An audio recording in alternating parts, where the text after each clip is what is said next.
चलिए बताइए भाई, स्क्रीन, रिकॉर्डिंग और साउंड तीनों क्लियर है? सर क्लियर है सर। अब एक बार बस रिकॉर्डिंग को देख लीजिए। जी सर हो रहा है सर। ठीक, चलिए अब आगे देखते हैं। अगला टॉपिक हमारा है सिम्टम ऑफ स्नेक बाइटिंग या स्नेक बाइट।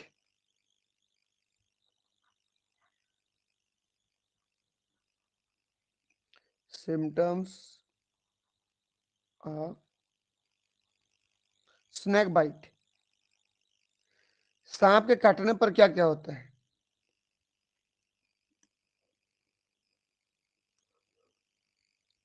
आपको पहले से बता दिया हूं मैं कि स्नेक दो प्रकार के होते हैं। पहला न्यूरोटॉक्सिक स्नेक, दूसरा हिमोटॉक्सिक स्नेक। हमको यहाँ पर तीन स्नेक के बारे में जानना है खासकर। सबसे पहला कोबरा, दूसरा क्रेट, तीसरा वाइपर। ठीक,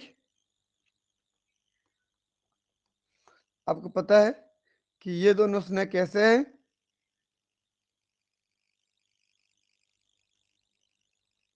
न्यूरोटॉक्सिक, और ये कैसा है? हिमोटॉक्सिक। ये तो सबसे पहले शुरुआत करते हैं कोबरा से।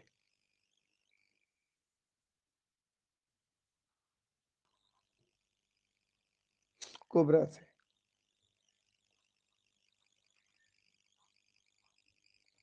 ध्यान से देखिएगा।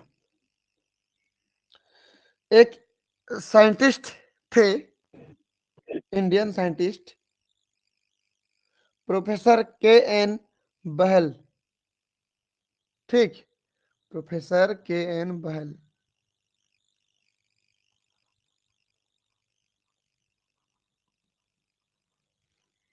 According to professor K N Bahal, ये उनके अनुसार कोबरा का डेफिनेशन क्या है? ध्यान से देखिए, कोबरा को दो तरीके से समझाने का प्रयास किया उन्होंने। सबसे पहला,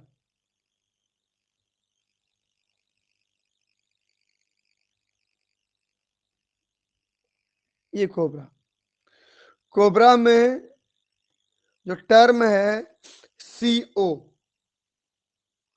इसका मतलब होता है, बोला उन्होंने, कॉर्ड, स्पाइनल कॉर्ड। CO का मतलब कॉर्ड हो गया। समझ में आया? और अगला जो बोला BRA, ब्रेन, इसका मतलब बोला उन्होंने ब्रेन। क्या समझे कि जब भी कोबरा काटता है तो हमारे बॉडी के ये दो पार्ट अफेक्टेड होते हैं।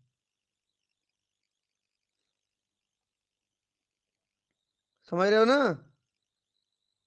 और आपको पता होगा ये सेंट्रल नर्वस सिस्टम है। ये क्या है? स्पाइनल कार्ड और ब्रेन क्या होते हैं?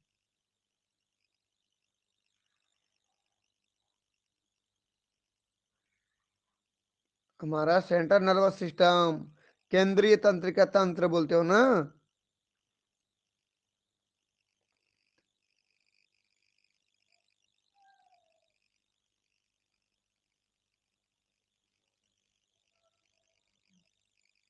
मतलब समझ रहे हो, यदि कोबरा काटता है तो हमारा सेंट्रल नर्वस सिस्टम डैमेज होता है, अफेक्ट होता है।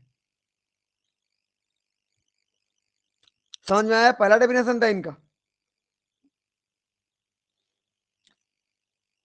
आगे बोलूं?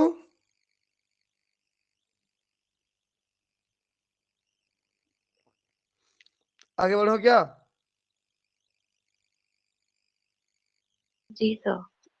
चलिए देखिए अब अगला, फिर कोबरा को उन्होंने डिस्क्राइब किया अलग तरीके से।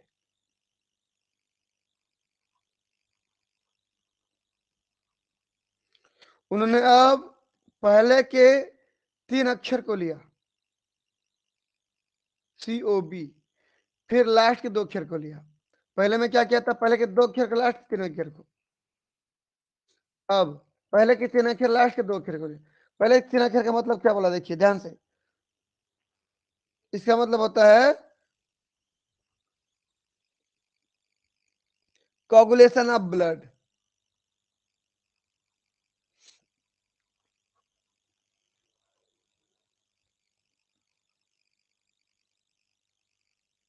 ब्लड, इसका मतलब COB था। ठीक, और RA का मतलब क्या, देखिए अलग से। Coagulation of blood is reduced. Reduce मतलब समझते हो, ये R है। रिड्यूस मतलब ना होना, कम होना। जब कोबरा काटता है तो ब्लड का थक्का नहीं जमता है, या बहुत कम होता है ऐसी घटना। ठीक, यदि कहीं पर कोबरा काटेगा तो क्लॉट नहीं होगी, तो लगातार तो ब्लड बहता रहेगा ना। सो दैट वुंड मतलब घाव, वुंड ब्लीड्स फॉर, और घंटों तक उस घाव से ब्लड बहता रहेगा जहां कटा होगा। एंड आखिरकार डेथ हो जाएगी। क्यों होगी भाई, death occurs by asphyxia. Asphyxia,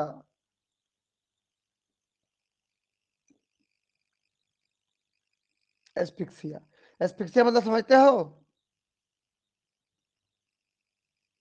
asphyxia मतलब होता है जब हमारा रेस्पिरेटरी सिस्टम काम नहीं कर पाता है, श्वसन तंत्र काम नहीं कर पाता, सांस नहीं ले पाते हैं, तब उस कंडीशन को एस्फिक्सिया बोलते हैं। तो समझिए, जब कोबरा काटेगा तो ब्लड का क्लॉट नहीं होगा, ब्लड लगातार बहती रहेगी, लेकिन सेंट्रल नर्वस सिस्टम डैमेज होगा कि नहीं, सुन पा रहे हो।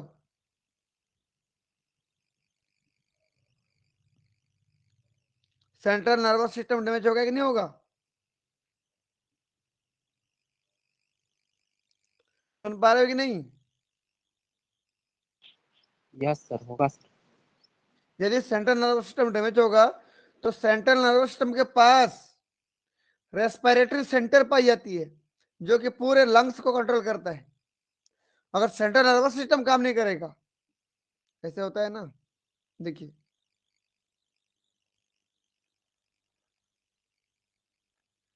ये हमारा सेंट्रल नर्वस सिस्टम है भाई।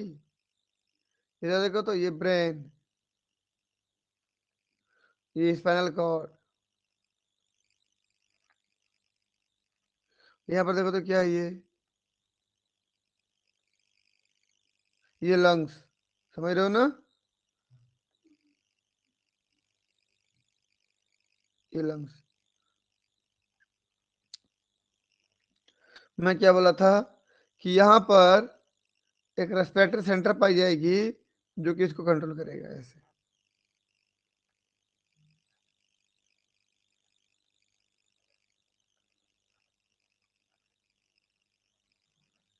सेंटर, यदि सेंट्रल नर्वस सिस्टम डैमेज हुआ तो रेस्पिरेटरी सेंटर भी खत्म हो जाएगा। अगर रेस्पिरेटरी सेंटर खत्म हुआ तो ये भी खत्म, अगर ये खत्म तो ये भी खत्म, समझे।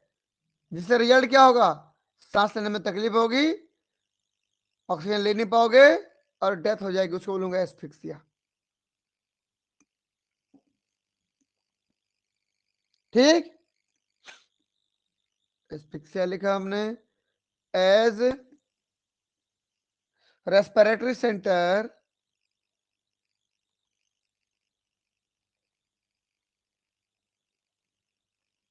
of brain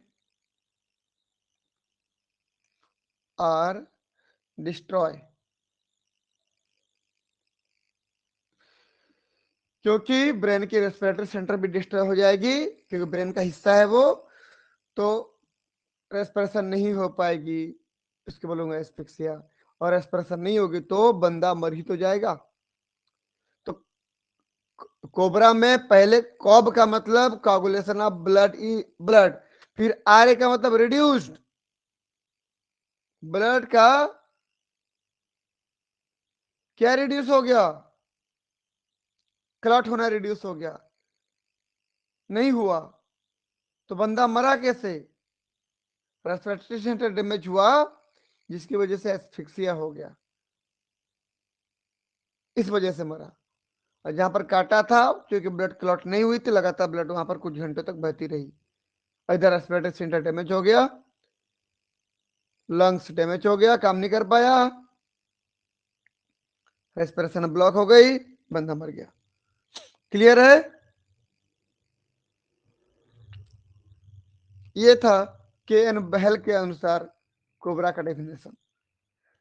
कोबरा वही होते हैं जिनके काटने पर रेस्पिरेटरी सेंटर जिसके काटने पर सेंट्रल नर्वस सिस्टम डैमेज होते हैं, स्पाइनल कॉर्ड और ब्रेन डैमेज होते हैं, ब्लड क्लॉट नहीं होती, लगातार ब्लड बहती रहती है कुछ घंटों तक, रेस्पिरेटरी सेंटर ब्लॉक हो जाती है जिसकी वजह से एस्फिक्सिया हो जाता है और बंदा मर जाता है।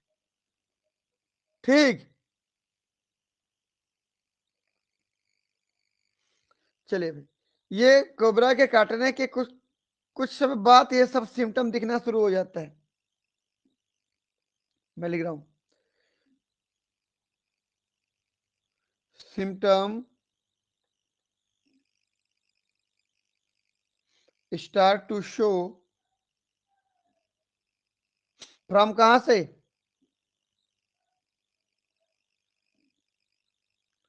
10 minute to 2 hour after bite.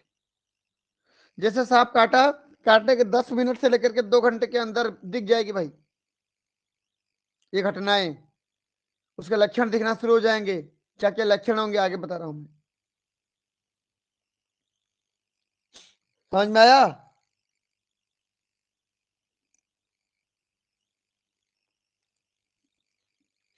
सुन पा रहे हो तुम लोग? Yes yes sir. सर। ये न्यूरोटॉक्सिक स्नैक होता बोला था,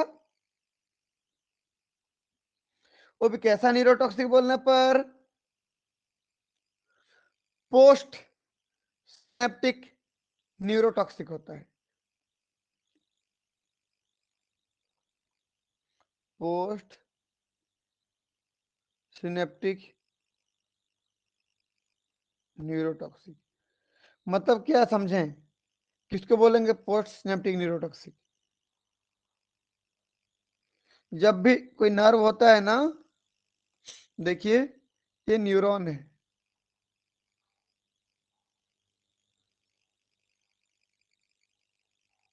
ये न्यूरॉन है, सिग्नल हमेशा इधर से जाता है ऐसे, ये तो आगे जो साइटन वाला भाग दिख रहा है ये कहलाता है प्री सिनेप्टिक।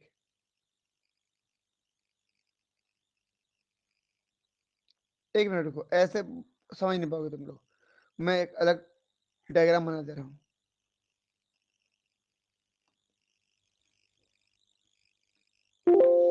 एक न्यूरॉन में समझ नहीं आएगा आपका ना,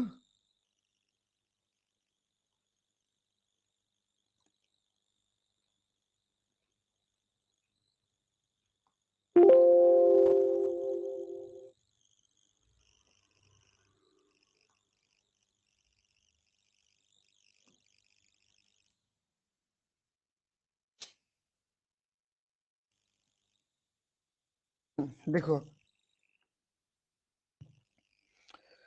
भाई, जब भी नर्व जुड़ते हैं आपस में ना ऐसे जुड़ते हैं,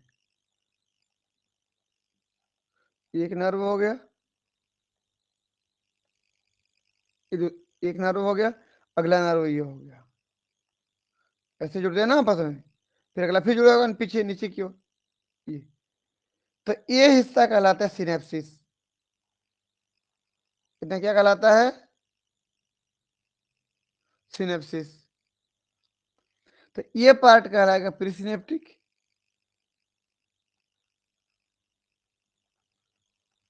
ये कहलाएगा पोस्ट सिनेप्टिक।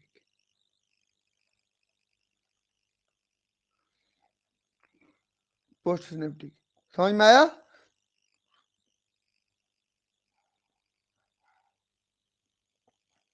समझ में आया कि नहीं? तो बताइए कोबरा क्या है बोला मैं? पोस्ट सिनेप्टिक है। तो कोबरा का जहर कहां पे रोकता होगा? आके नर्व को कहां पे डैमेज करता होगा? यहाँ पे, यहाँ पे, यहाँ पे। जबकि क्रेट का आता है यहाँ पे डैमेज करता है, प्री सिनेप्टिक पे। समझ में आया?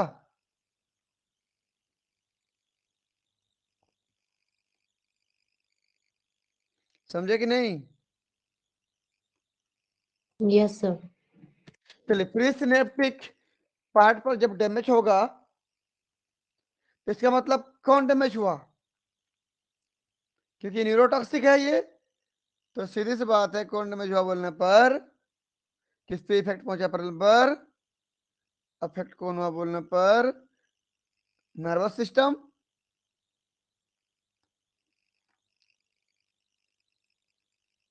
Central nervous system. जब सेंट्रल नर्वस सिस्टम डैमेज होगा तो सीधी सी बात है कौन डैमेज होगा? रेस्पिरेटरी सिस्टम,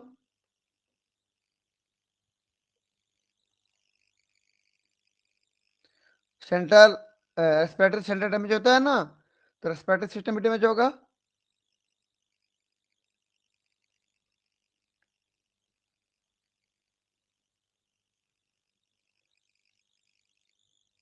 यहाँ पे इफेक्ट होगा। यदि रेस्पिरेटरी सिस्टम अफेक्ट हुआ तो इसका रिजल्ट क्या होगा?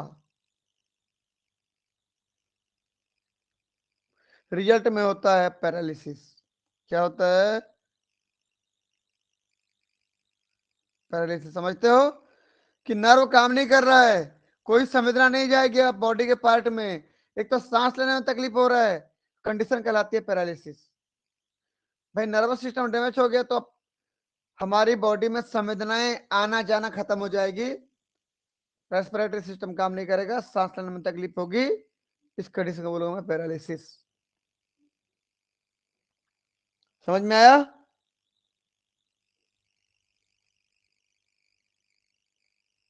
Yes sir. चलिए आगे मैं बढ़ रहा हूं कि जो बाइटिंग पार्ट होगा, अगर कोबरा काटा है तो बाइटिंग पार्ट कैसे दिखेगा? जिस जगह पे काटता है बाइटिंग पार्ट, काटा हुआ हिस्सा कैसे दिखेगा? कलर में दिखता है हल्का सा ब्लूइश एंड ब्लैकिश कलर। समझ में आया कुछ? हल्का सा ब्लू और ब्लैक टाइप का मिक्सअप दिखेगा जहां पे काटेगा। समझे?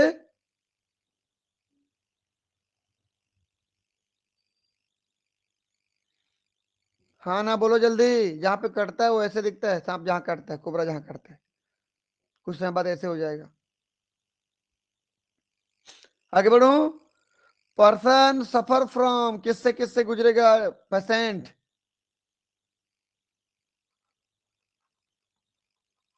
पेशेंट सफर फ्रॉम, बताएं भाई कौन कौन से कंडीशन में सफर करेगा भाई? बताएं। सबसे पहला तो उसको चक्कर आएगा कि नहीं? चक्कर आता है, गिडीनेस, चक्कर आना। दूसरा, हाथ पैर लड़खड़ाने लगते हैं, वीकनेस इन लेग, अच्छे से खड़े नहीं हो पाता है जिसको सांप काटता है, कोबरा काटता है। हार्ट बीट बढ़ जाती है तो high pulse rate, high pulse rate. अगला, कुछ बोलना तो चाहता है लेकिन बोल नहीं पाता है क्योंकि उसके जीभ काम नहीं करते। क्यों? नर्वस सिस्टम में तो डैमेज हो रहा है ना, तो कंट्रोल खत्म हो रहा है सब तरफ से, बॉडी के हर एक पार्ट से, तो स्पीचलेसनेस।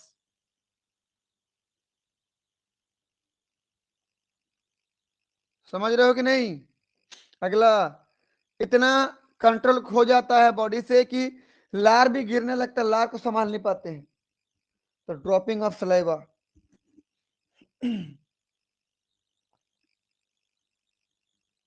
Dropping of saliva. आंख की पलकें क्या होने लगती है भाई? कॉन्ट्रेक्शन।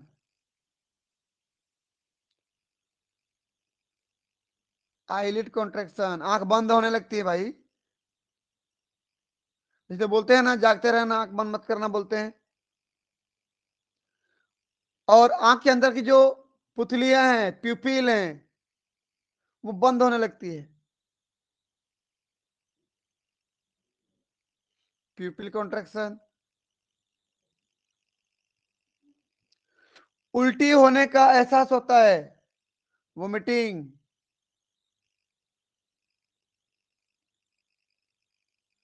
सांस लेने में तकलीफ, क्योंकि नर्वस सिस्टम डैमेज हुआ है तो रेस्पिरेटरी सिस्टम भी डैमेज होगा। Labour breathing, labour breathing. समझ में आया?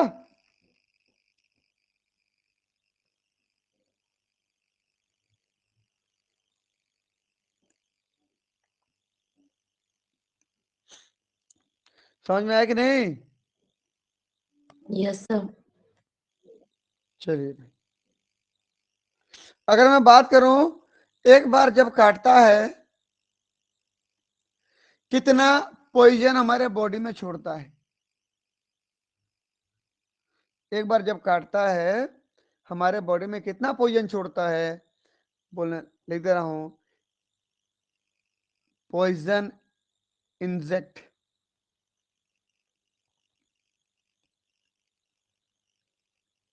पर बाइट कितना है? इंजेक्ट होता डिलीवर, कितना हमारे बॉडी में जहर छोड़ता है? तो एक लगभग, अगर उस जहर को मैं सुखा करके नापूं तो लगभग लगभग 200 ग्राम, 200 ग्राम। समझ में आया? अलग अलग होगा सब में, क्योंकि अगर सुबह से सांप किसी को काटा नहीं है, पहली बार काटेगा तो ज्यादा छोड़ेगा, लेकिन ये दिन में 4-5 बार काट चुका है तो आखिरी में जब काटेगा तो कम ही तो छोड़ेगा ना फिर। समझे कि नहीं? पॉइजन ग्लैंड में जहर बनना भी तो चाहिए, तो लगभग लगभग 200 ग्राम। जबकि कितना काफी है हमारे मरने के लिए? फेटल डोज कितना है बोलने पर? फेटल डोज हमारे लिए मरने के लिए कितना काफी है? 12। ये मैं आपको ग्राम बोला ना, ये मिलीग्राम है ना भाई, ग्राम नहीं हो, ग्राम तो बहुत ज्यादा होता है, मिलीग्राम है ये, गलती से ग्राम लिखा गया। तो 12 मिलीग्राम काफी होता है हमारे मरने के लिए। समझ रहे हो? हमारे बॉडी में तो 200 मिलीग्राम छोड़ता है, तो काफी है। एक बार जब काटेगा तो ज्यादा चांस है कि हम मर जाएंगे अगर सही ट्रीटमेंट सही समय पे नहीं किया तो।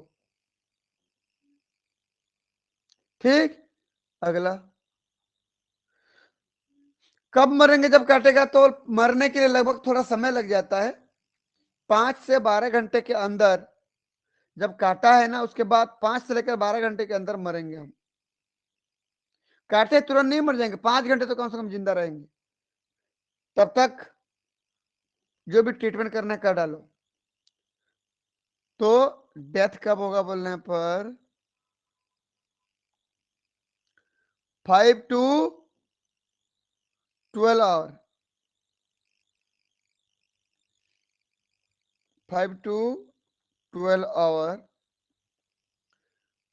After bite. काटने के 5 से 12 घंटे के अंदर। ठीक, ड्यू टू, क्यों, एस्फिक्सिया,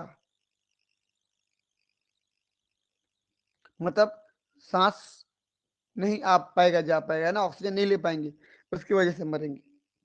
समझ में आया कि नहीं?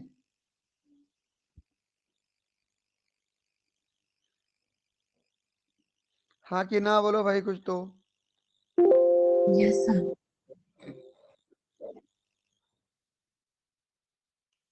ये था कोबरा। कोबरा का लक्षण, काटने के बाद कैसे कैसे घटना घटेंगे। अब आते हैं क्रेट। अगला नंबर पे हमारा है crate.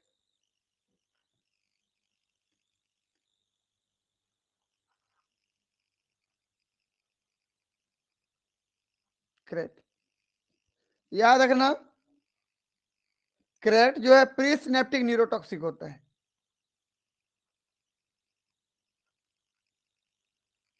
Pre synaptic neurotoxic. Cobra कैसा था? Post synaptic. Post synaptic neurotoxic. मतलब ये हुआ ना, ये कोबरा काटता है तो इसको अफेक्ट करता है, इसको रोकता है, पोस्ट सिनेप्टिक पार्ट को। लेकिन जब क्रेट काटता है तो उसका जहर किसको रोकता है? प्री सिनेप्टिक पार्ट को। कुल मिला के नर्वस सिस्टम को डैमेज करते हैं, रोकते हैं, इनहिबिट करते हैं।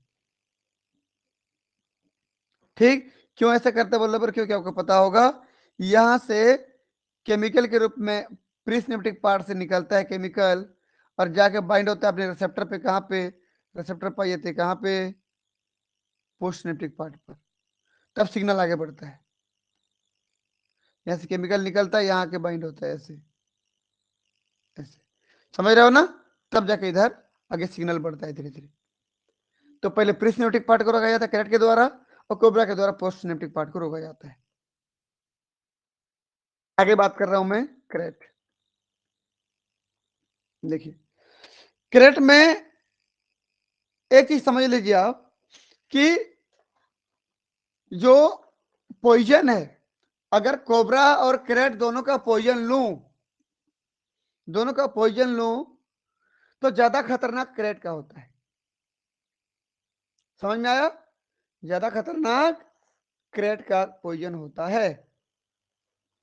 हालांकि क्रेट कम जहर छोड़ पाता है। क्रेट में भी कई प्रकार के क्रेट हैं भाई, आपको दिखा दूं, चलिए। देखो ये भी क्रेट है, देखो ये कोबरा के इतना या उससे ज्यादा ब्लड जहर छोड़ता है, 2-3 गुना उससे ज्यादा पॉइजन छोड़ेगा। लेकिन ये वाला क्रेट छोटा होता है, इसलिए कम छोड़ेगा ये। समझ में आया ना?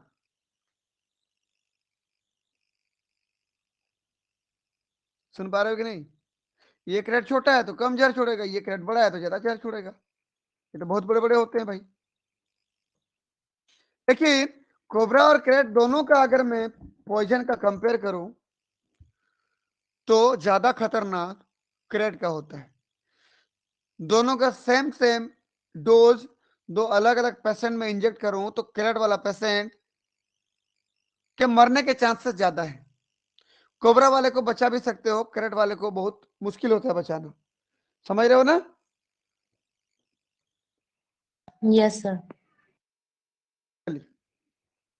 मैं नहीं बोला कि नहीं बचा पाते हैं, बचा लेते हैं, लेकिन मुश्किल होता है।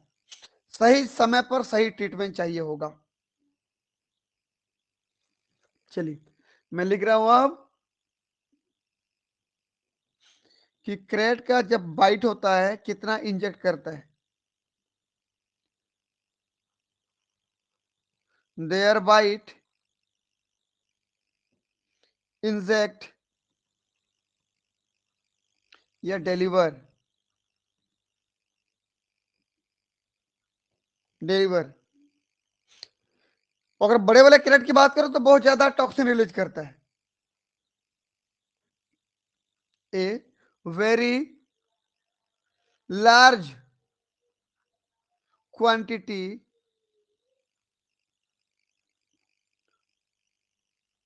ऑफ पोइजन, अच्छी खासी मात्रा में पोइजन निकालता है।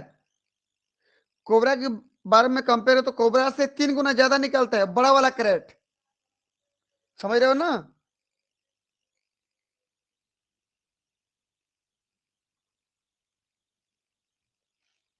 Three time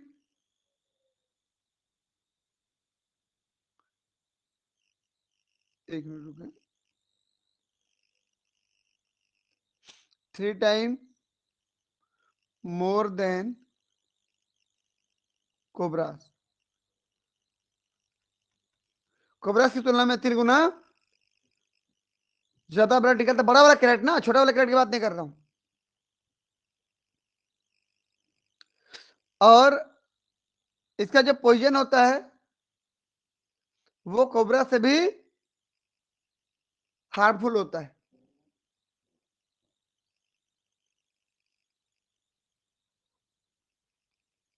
toxins R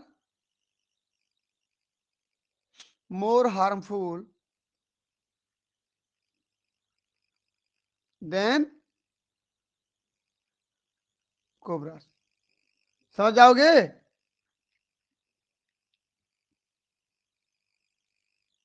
G sir. अब ध्यान से देखिए एक चीज, इनके लक्षण भी बिल्कुल सेम टू सेम इसके जैसा होगा भाई, सब कुछ सेम सेम, क्योंकि ये भी क्या है, न्यूरोटॉक्सिक है ना, ये सब कुछ, ये सब कुछ सेम सेम होगा ये। तो फिर खतरनाक क्यों हुआ, इतना तो हो ही रहा है, उतना तो जितना कोबरा में हो रहा है उतना कैरेट में हो रहा है। इनके अलावा बहुत खतरनाक पेट दर्द देता है, क्योंकि पेट में जो हमारा ब्लड वेसल्स हैं, इंटेस्टाइन में जो ब्लड वेसल्स हैं वो सब भी टूटने लगती है, समझ रहे हो ना, वहां आरबीसी टूटने लगती है। तो पेट दर्द, इंटेस्टाइनल पेट दर्द, एब्डोमिनल पेट दर्द, समझ रहे हो कि नहीं, एब्डोमिनल पेन बहुत होने लगता है। तो ये सब तो हो रहा है, प्लस एब्डोमिनल पेन भी भयंकर हो रहा है, इसी वजह से थोड़ा सा इससे और खतरनाक हो जाता है वो। समझ में आया, जितना कोबरा में था उतना तो है ही पहले से। तो सिम्टम सिमिलर टू,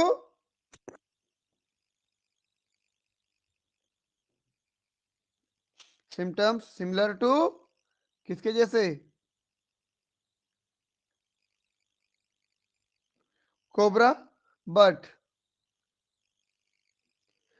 एक्सेप्ट, क्या छोड़ के, एक्सेप्ट दैट, क्या एक्स्ट्रा है यहां पर, द विक्टिम, जो पेशेंट है, कंप्लेन ऑफ, किस चीज की ज्यादा शिकायत करते हैं ये, कंप्लेन ऑफ अनबियरेबल, असहनीय बोल रहे हैं ना, abdominal pain, abdominal pain due to, क्यों भाई, due to internal haemorrhage, internal haemorrhage, haemorrhage मतलब ब्लड वेसल का इधर क्लॉट होना,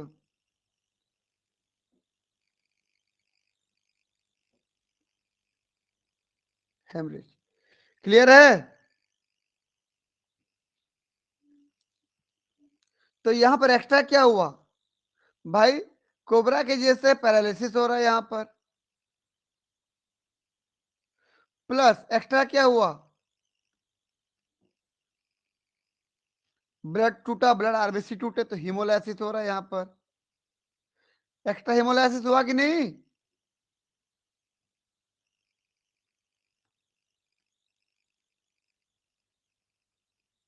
ठीक, on trunk and limbs, trunk मतलब धड़ में, पीठ वाले भाग पर, गर्दन वाले भाग पर पैरालिसिस हो जाएगा, हेमोलिसिस तो हो ही रहा है पेट में, इसकी वजह से ये कोबरा से ज्यादा खतरनाक हो जाता है, इसकी वजह से कोबरा से ज्यादा खतरनाक हो जाता है, समझे। अगर मैं बात करूं जब काटता है उसके बाद कितने समय बाद लगभग मर जाते हैं बोलने पर, फिटल डोज कितना होता है लिख दे रहा हूं पहले। फेटल डोज मतलब कितने में मर जाते हैं हम लोग, लगभग 6 मिलीग्राम में। ठीक, और कितने समय के अंदर मर जाते हैं, death within 6 to 24 hour after bite. काटने के 6 से 24 घंटे के अंदर मर जाते हैं। समझ में आया? ज्यादा चांसेस है कि इसमें मर जाए करेट में अगर ट्रीटमेंट नहीं दी तो। कितना जहर छोड़ता है बोलने पर, बड़ा वाला जो करेट होता है वो लगभग 3 गुना ज्यादा कोबरा से, और जो छोटा वाला कैरेट होता है वो तो कम ही छोड़ेगा, है ना।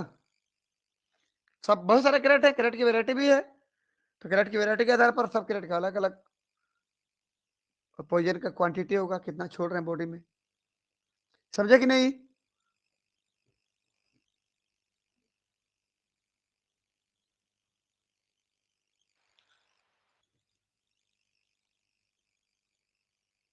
समझे?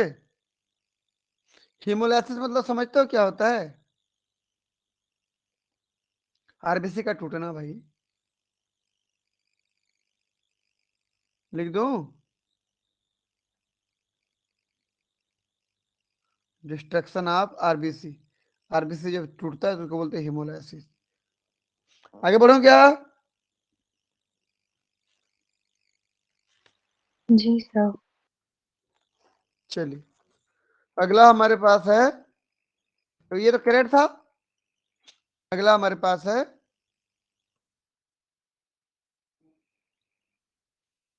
वाइपर।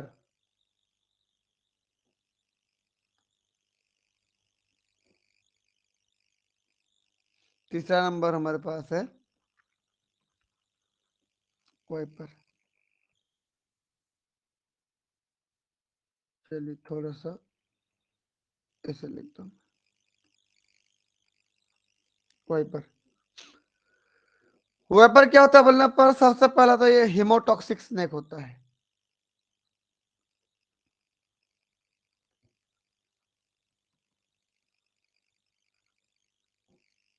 हिमोटॉक्सिक स्नेक जहां पर काटता है वहां पर क्या होगा बताओ। क्रेट और कोबरा काटते थे, वहां पर कलर कैसे होता था, ब्लू और ब्लैक टाइप का कलर हो जाता था। समझे कि नहीं? जहां पर कोबरा या क्रेट काटते थे, मैं बोला ना कोबरा क्रेट लगभग सेम है सब। एक्स्ट्रा जो है क्रेट में पेट दर्द होता है बोला था ना, ब्लड वेसल्स आरबीसी टूटता है तो जो कोबरा कोबरा काटता था कहीं पर, तो कोबरा काटने पर कटे हुए वाले भाग पर ब्लैक या ब्लू होता था, तो क्रेट में भी तो वही होगा। वाइपर में कैसे होगा बोलने पर, वहां पर जो कलर होता है ना वो डिस्कलर हो जाता है, हमारा स्किन का जो कलर होता है वो कलर अलग हो जाता है, लाल लाल टाइप का दिखाई देता है थोड़ा। ठीक है ना? ब्लैक ब्लू टाइप का दिखाई नहीं देगा वो, थोड़ा रेड टाइप का, ब्लड की वजह से, ब्लड। ठीक, तो बताइए वाइपर जब काटता है ना, वाइपर काटता है तो इसका अफेक्ट कहाँ पे होता है बोलने पर, अफेक्ट होता है सबसे ज्यादा होता है सर्कुलेटरी सिस्टम में।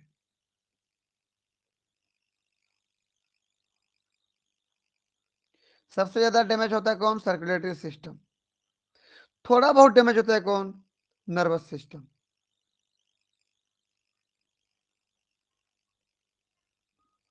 तो सबसे ज्यादा कौन डैमेज हुआ, सर्कुलेटरी सिस्टम, ब्लड वेसुलर सिस्टम, इसलिए उसको बोला गया हीमोटॉक्सिक। हीमो मतलब ब्लड होता है। समझे कि नहीं?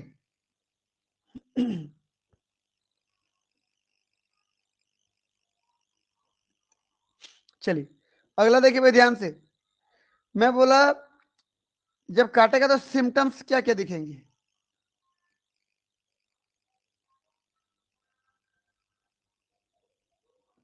देखो सिम्टम सबसे पहले क्या है कि जिस जगह पर काटेगा वहां पर तो गड्ढा हो जाएगा, उसको बोलते हो क्या? लोकल वेलिंग।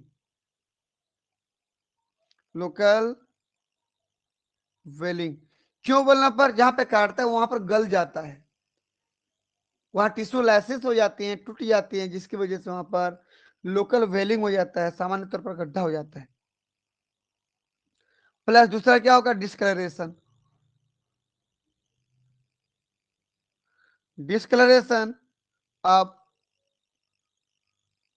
बाइटन पार्ट, कटे हुए भाग पर क्या हो जाएगा? कलर चेंज हो जाएगा प्लस गड्ढा हो जाएगा। ये पहला सिम्टम हुआ। इसके बाद क्या होगा?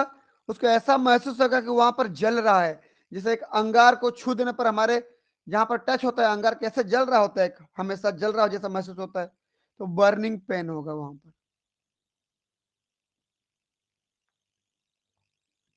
जल रहा है जैसा महसूस होगा। फिर क्या होगा वहां पर जी? एक लाल प्रकार की फ्लूइड बॉडी से बाहर निकलती जाएगी लगातार, वहां से टूटा हुआ blood cells, damage blood cell निकलती जाएंगी, उसको बोलते हैं ऊज। उस रेड फ्लूइड को क्या बोलते हैं? ऊज।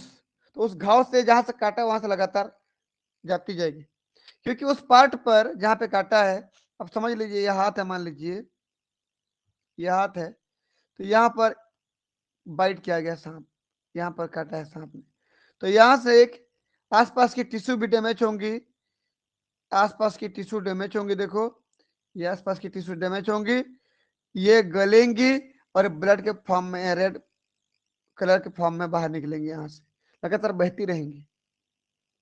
तो मैं क्या लिख दूं? ए रेड फ्लूइड,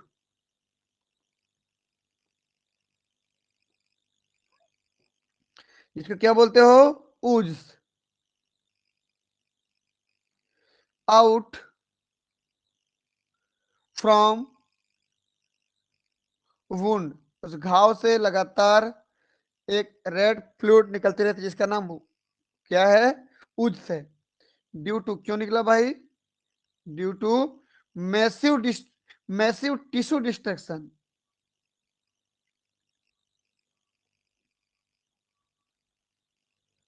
टिश्यू डिस्ट्रक्शन, खतरनाक टिश्यू, वहां पर आसपास की टिश्यू सब डैमेज हो गई, गल गई। टिश्यू डिस्ट्रक्शन, जिसको नेक्रोसिस के नाम से जानते हो, ठीक। और जो उनसे अलग होती है वो क्या क्या? देखिए तो अगला सिम्टम और क्या है, देख लेना। और क्या क्या दिखेगा? प्यूपिल डायलेट होती है, वहां पर कॉन्ट्रैक्ट हो रही थी, आंख बंद हो रही थी, आंख के अंदर की जो प्यूपिल है बंद हो रही थी, पुतली जिसको बोलते हो, यहाँ पर फैलती जाती है, डायलेट। पल्स रेट इंक्रीज, वहां भी हो रही थी।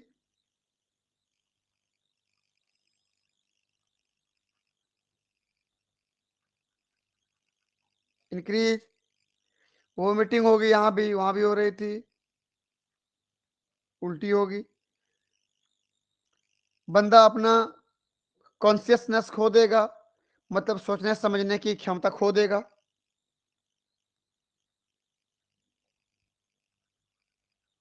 Loses consciousness.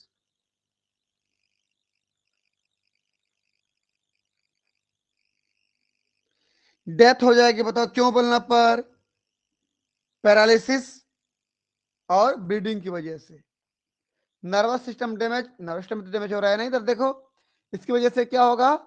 पैरालिसिस, और इसकी वजह से क्या होगा? Bleeding, circulatory system blood clot हो जाएगा, और लगातार एक क्या निकल रही है भाई? ऊज, इसकी वजह से क्या हो जाएगी? डेथ हो जाएगी। तो मैं यहां पर लिख दे रहा हूं,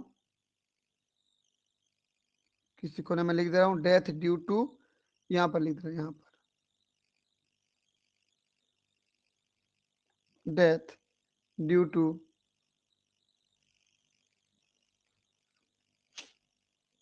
पैरालिसिस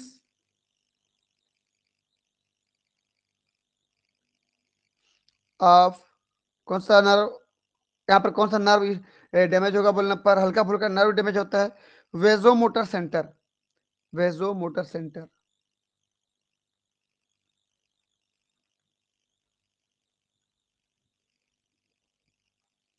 एंड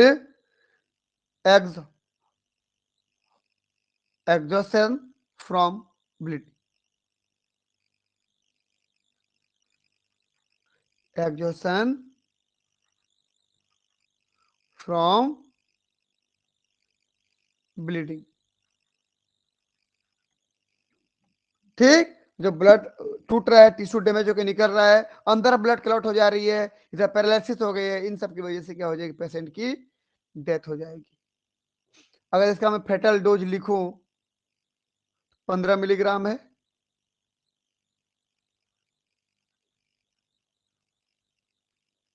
15 मिलीग्राम काफी होता है, जबकि पर बाइटिंग कितना डिलीवर करता है, पर बाइटिंग कितने, यहां पर कितना था देखो जी,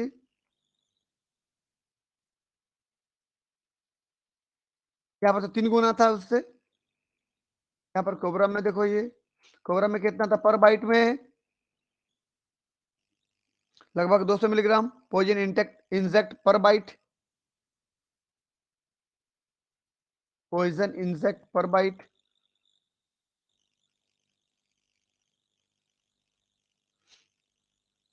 इंजेक्ट या डिलीवर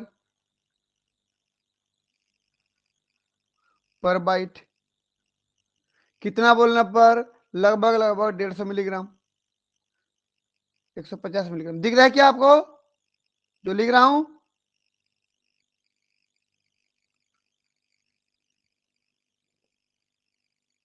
जी सर।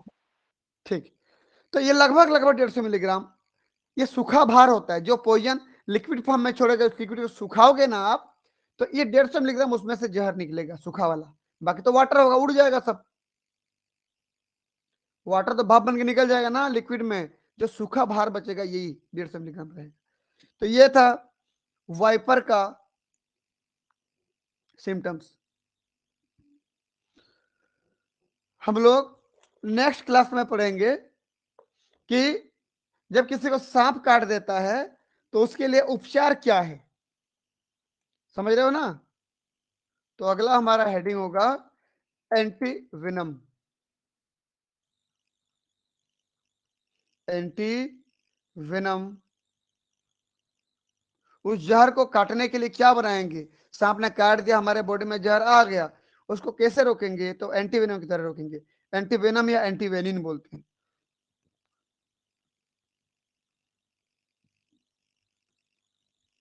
एंटी वेनिन। समझ में आया? ये पढ़ेंगे हम लोग नेक्स्ट क्लास।